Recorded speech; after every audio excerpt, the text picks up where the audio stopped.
அன்பான இறை மக்களே, உங்கள் அனைவரையும் நம் ஆண்டவர் இயேசு கிறிஸ்துவின் நாமத்தினால் வாழ்த்துகிறேன். இன்று தாய் திருச்சபையானது தூய கன்னிமரியாவின் அமலோற்பவ பெருவிழாவை கொண்டாடுகிறது. கப்ரியேல் வானதூதர் கன்னிமரியாவுக்கு வாழ்த்து கூறி ஆண்டவருடைய பிறப்பை பற்றி முன்னறிவித்தார். இதை கேட்டு மரியா, நான் ஆண்டவரின் அடிமை, உமது சொற்படியே எனக்கு நிகழட்டும் என்று தம்மையே தாழ்த்தினார். ஆண்டவருடைய வார்த்தைக்கு கீழ்ப்படிந்தார். இன்றைய சூழ்நிலையிலே நாம் எத்தனை முறை ஆண்டவருடைய வார்த்தைக்கு கீழ்ப்படியாமல் அவரை உதாசீனப்படுத்தியிருக்கிறோம் என்று சிந்தித்து பார்ப்போம். அன்னை மரியாள் நாம் ஆண்டவருடைய வார்த்தைக்கு கீழ்ப்படிந்து வாழ வேண்டும் என்பதற்கு ஒரு முன் அடையாளமாக இருக்கிறார். நாம் அன்னை மரியாளை நம் கண்முன் வைத்து அவரை போல ஆண்டவருக்கு அடிமை என்று நம்மை ஒப்பு கொடுத்து ஆண்டவருடைய வார்த்தைக்கு கீழ்ப்படிந்து வாழ்வோம். அவ்வாறு நாம் ஆண்டவருடைய வார்த்தைக்கு கீழ்ப்படிந்து வாழும்போது ஆண்டவர் நம்மை இன்னும் அதிகமாக உயர்த்துவார், அபரிமிதமாக ஆசீர்வதிப்பார். அன்பின் தேவனே, உம்மை போற்றுகிறேன். ஆண்டவரே, உம்மை வாழ்த்துகிறேன், உம்மை வணங்குகிறேன், உம்மை ஆராதிக்கிறேன். அப்பா, இதோ இந்த அதிகாலை வேளையிலே உம்மை நோக்கி கூப்பிடுகிறோம் தேவனே. ஆண்டவரே, எங்கள் ஒவ்வொருவரையும் கண்ணோக்கி பாரும் அப்பா. அன்னை மரியாள் அன்று தன்னை ஆண்டவருடைய அடிமை என்று ஒப்பு கொடுத்து ஆண்டவருடைய வார்த்தைக்கு கீழ்ப்படிந்தது போல நாங்களும் எங்களை ஒப்பு கொடுக்கிறோம் அப்பா. உம்முடைய வார்த்தைக்கு கீழ்ப்படுகிறோம் அப்பா.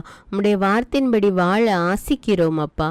எங்களோடு இருந்து எங்களை வழி நடத்தும் தேவனே. எங்களுடைய வாழ்விலே இறை வார்த்தையின்படி வாழ எங்களை ஒப்பு கொடுக்கிறோம் தேவனே. எங்கள் ஒவ்வொருவரையும் நீர் கண்ணோக்கி பாரும் அப்பா. இறை வார்த்தையை படித்து அதை தியானித்து அதன்படி வாழக்கூடிய மக்களாக வாழ வேண்டும் என்று ஆசிக்கிறோம் அப்பா. அன்பின் தேவனே, இதோ எங்களுடைய வாழ்விலே நாங்கள் கீழ்ப்படியாத நேரங்களுக்காக, நாங்கள் தவறின நேரங்களுக்காக மன்னிப்பு கேட்கிறோம் அப்பா. எங்களை மன்னியும் தேவனே. உம்முடைய வார்த்தைக்கு செவி கொடுக்காத நேரத்திற்காக எங்களை மன்னியும் அப்பா. மன்னியும் தேவனே. எங்களுடைய வாழ்வில் உள்ள அனைத்து வகையான பாவங்களையும் எடுத்து போடும் அப்பா. பாவங்கள், சாபங்கள் அனைத்தையும் நீக்கி எல்லாவற்றையும் ஆசீர்வாதமாக மாற்றும் அப்பா. அப்படியே நீர் செய்கிற கிருபைக்காக நன்றி தேவனே. நன்றி அப்பா. நன்றி ராஜா. அன்பின் தேவனே, என்னோடு இணைந்து ஜெபிக்கிற ஒவ்வொரு மக்களுக்காகவும் ஜெபிக்கிறேன் அப்பா. அவர்கள் ஒவ்வொருவரை ஆசீர்வதியும் அப்பா. தொடர்ந்து அவர்கள் தினமும் இறை வார்த்தையை வாசித்து ஜெபித்து இறை வார்த்தையின்படி வாழக்கூடிய மக்களாக ஒப்பு கொடுக்கிறேன் தேவனே. ஒவ்வொருவரை ஆசீர்வதியும் அப்பா.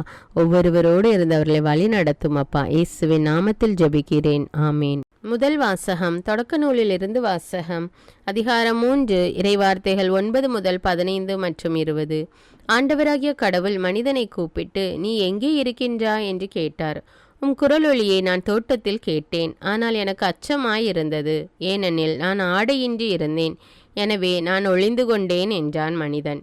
நீ ஆடையின்றி இருக்கின்றாய் என்று உனக்கு சொன்னது யார்? நீ உண்ணக்கூடாது என்று நான் விலக்கிய மரத்திலிருந்து நீ உண்டாயோ என்று கேட்டார். அப்பொழுது அவன், என்னுடன் இருக்கும்படி நீர் தந்த அந்த பெண் மரத்தின் கனியை எனக்கு கொடுத்தால் நானும் உண்டேன் என்றான். ஆண்டவராகிய கடவுள், நீ ஏன் இவ்வாறு செய்தாய் என்று பெண்ணை கேட்க, அதற்கு பெண், பாம்பு என்னை ஏமாற்றியது, நானும் உண்டேன் என்றாள். ஆண்டவராகிய கடவுள் பாம்பிடம், நீ இவ்வாறு செய்ததால் கால்நடைகள், காட்டு விலங்குகள் அனைத்திலும் சபிக்கப்பட்டிருப்பாய். உன் வயிற்றினால் ஊர்ந்து உன் வாழ்நாள் எல்லாம் புழுதியை தின்பாய். உனக்கும் பெண்ணுக்கும் உன் வித்துக்கும் அவள் வித்துக்கும் பகையை உண்டாக்குவேன். அவள் வித்து உன் தலையை காயப்படுத்தும், நீ அதன் குதிங்காலை காயப்படுத்துவாய் என்றார். மனிதன் தன் மனைவிக்கு ஏவாள் என்று பெயரிட்டான், ஏனெனில் உயிருள்ளோர் எல்லோருக்கும் அவளே தாய். இது ஆண்டவரின் அருள்வாக்கு. இறைவனுக்கு நன்றி. இரண்டாம் வாசகம். திருத்தூதர் பவுல் எபேசியருக்கு எழுதிய திருமுகத்திலிருந்து வாசகம். அதிகாரம் 1, இறைவார்த்தைகள் 3 முதல் 6 மற்றும் 11 முதல் 12. சகோதர சகோதரிகளே, நம் ஆண்டவராகிய இயேசு கிறிஸ்துவின் தந்தையும் கடவுளுமானவர் போற்றி. அவர் விண்ணகம் சார்ந்த ஆவிக்குரிய ஆசி அனைத்தையும் கிறிஸ்து வழியாக நம்மீது பொழிந்துள்ளார். நாம் தூயோராகவும் மாசற்றோராகவும் தம் திருமுன் விளங்கும்படி உலகம் தோன்றுவதற்கு முன்பே கடவுள் நம்மை கிறிஸ்து வழியாக தேர்ந்தெடுத்தார். அவர் நம்மை இயேசு கிறிஸ்துவின் மூலம் தமக்கு சொந்தமான பிள்ளைகளாக்கி கொள்ள அன்பினால் முன்குறித்து வைத்தார். இதுவே அவரது விருப்பம், இதுவே அவரது திருவுளம். இவ்வாறு தம் அன்பார்ந்த மகன் வழியாக நம்மீது ஒப்புயர்வற்ற அருளை பொழிந்தருளியதால் அவரது புகழை பாடுகிறோம். கடவுள் தமது திருவுளத்தின் திட்டத்தின்படி அனைத்தையும் செயல்படுத்தி வருகிறார். அவரது தீர்மானத்தால் நாம் முன்குறிக்கப்பட்டு கிறிஸ்து வழியாய் அவரது உரிமை பேச்சுக்கு உரியவர் ஆனோம். இவ்வாறு கிறிஸ்துவின் மேல் முதலில் நம்பிக்கை வைத்த நாங்கள் கடவுளுடைய மாட்சியை புகழ்ந்து பாட வேண்டுமென அவர் விரும்பினார். இது ஆண்டவரின் அருள்வாக்கு. இறைவனுக்கு நன்றி. நற்செய்தி வாசகம். புனித லூக்கா எழுதிய தூய நற்செய்தியிலிருந்து வாசகம். அதிகாரம் 1, இறைவார்த்தைகள் 26 முதல் 38. 6ஆம் மாதத்தில் கப்ரியேல் என்னும் வானதூதரை கடவுள் கலிலியாவில் உள்ள நாசரேத் என்னும் ஊரில் இருந்த ஒரு கன்னியிடம் அனுப்பினார். அவர் தாவீது குடும்பத்தினராகிய யோசேப்பு என்னும் பெயருடைய ஒருவருக்கு மன ஒப்பந்தமானவர். அவர் பெயர் மரியா. வானதூதர் மரியாவுக்கு தோன்றி, அருள்மிக பெற்றவரே வாழ்க, ஆண்டவர் உம்மோடு இருக்கிறார் என்றார்.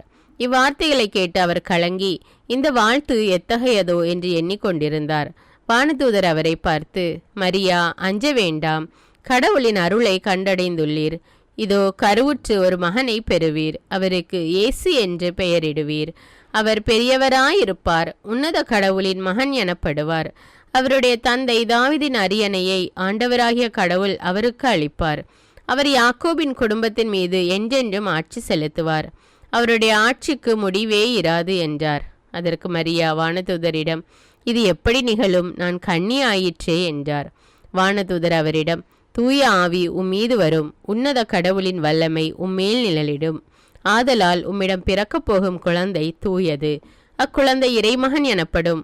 உறவினராகிய எலிசபெத்தும் தம் முதிர்ந்த வயதில் ஒரு மகனை கருத்தரித்திருக்கிறார். கருவுற இயலாதவர் என்று சொல்லப்பட்ட அவருக்கு இது 6ஆம் மாதம்.